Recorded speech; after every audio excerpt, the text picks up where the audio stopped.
Now we found our research topic. We've developed our research question that has 2 to 3 keywords that we can search. There are ways that we can narrow or expand your search when we're in a database. It's called refining your results. So search boxes are going to be really important when we're in databases. Using and or not includes more keywords or synonyms, or doesn't exclude some results. So we could do obesity and type 2 diabetes and Europe, not United States. Let me show you what I mean by that. I want to. So if we are in here and say I was going to do social justice, I could do social justice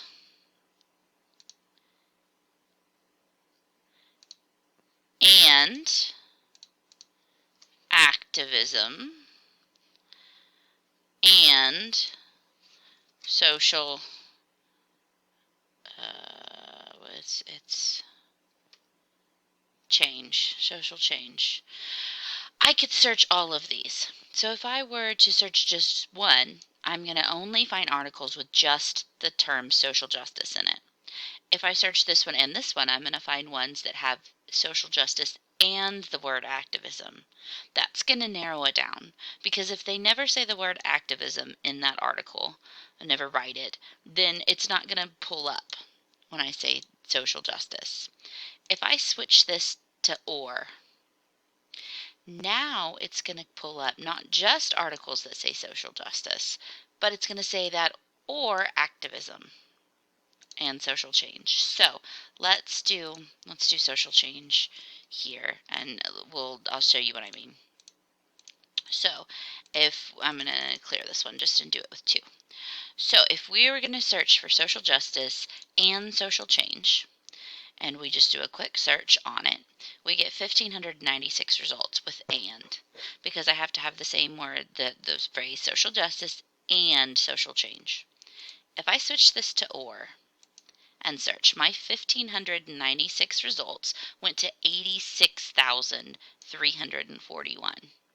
Okay, that is a lot of results. So you can use these boxes to help narrow down your search topic. Okay, so what if I want to do and United States? What if I don't care in this particular instance about social justice or social change in Europe or in other parts, just in the United States? By saying and United States, my 86,000 went down to 44,000. Do you see how you can change these boxes and put in your key terms here, and it will change the amount of results that you see? This is helpful when you've got a lot of results or not too many results and you want to try to play with that. Okay. Another thing we can look at are limiters. Okay. The full text is where you can click on a box and it will only allow articles that you can read right then and there as you're doing your search. Not all the articles that you will see will have full text for. It's just the way databases work. But choosing that option lets us have ones that we can read that instant. Another is your publication date.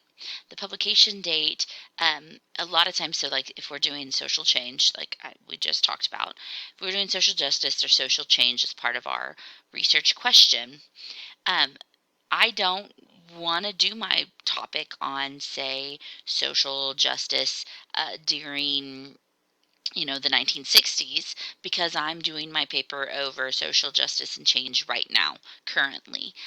So pulling this publication date up to, if your instructor doesn't give you a date range, the last 5 years is a good rule of thumb, will limit those results. And then peer-reviewed, if your instructor wants you to have peer-reviewed articles, the ones that have been reviewed by other experts in that field, basically to make sure that that person is not just giving you a load of hooey, then peer reviewed is a box that you can put on there. Let me show you what I mean. So I am in my 44,000 results here. Let's just use this one that we already have up. Right here on my side where it says refine results, I'm going to scroll down. And here's my full text box, okay? Here, let me find one. This one. This one doesn't have one. Look at number 4. All the other ones have something like a PDF full text underneath it, or have this one that has an HTML full text. This one doesn't. It says check SFX for full text.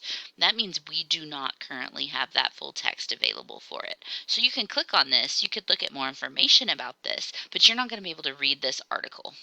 Okay, so by coming up and clicking full text, I'm going to pull out all of these type of articles from my search. So from 44,400, we go down to 17,727. Do you see how we cut off quite a bit? Okay, then I said the publication date, right? 1900. I don't care about social justice in 1900. That's when the earliest article from this list was published. Okay, 1900 is not going to do me a bit of good if I'm doing my paper over social justice in the United States in the last 5 years. Okay, so I'm going to yank this up to the last 5 years, 2015, and it's going to update. Now my 17,000 is down to 5,700. Do you see how each time it becomes a more of a reasonable number? The chances of you clicking on just anything in this first page, because let's be honest, when you start doing search, we're all Googlers. We'll put it in and you click the first one, maybe the one of the first 3. In fact, studies show that most people will click within the first 3 and then not click on anything else. Okay, if you refine your search and you do your keywords right, the chances of that first page having good, useful information that's pertinent to your topic goes up tremendously. Okay.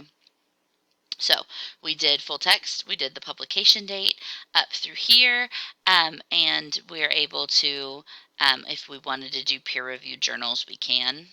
So this is what happened when we would do peer-reviewed and went down to 4,000. You don't have to, unless your instructor specifically requests that. And then you can always come and limit it even further. So say I only want to look at the 4,000 in English, or maybe you want the ones in Spanish. You can do that. If you want to only look at academic journals, or if you only want to look at these. In fact, if you open your subject up, a lot of times it's going to show you some really good key terms that you might be thinking about when you're searching some keywords. Okay, finally, I want to talk about the citation tool. Okay, so the citation tool is such a cool thing in all of these databases, and it saves you so much time.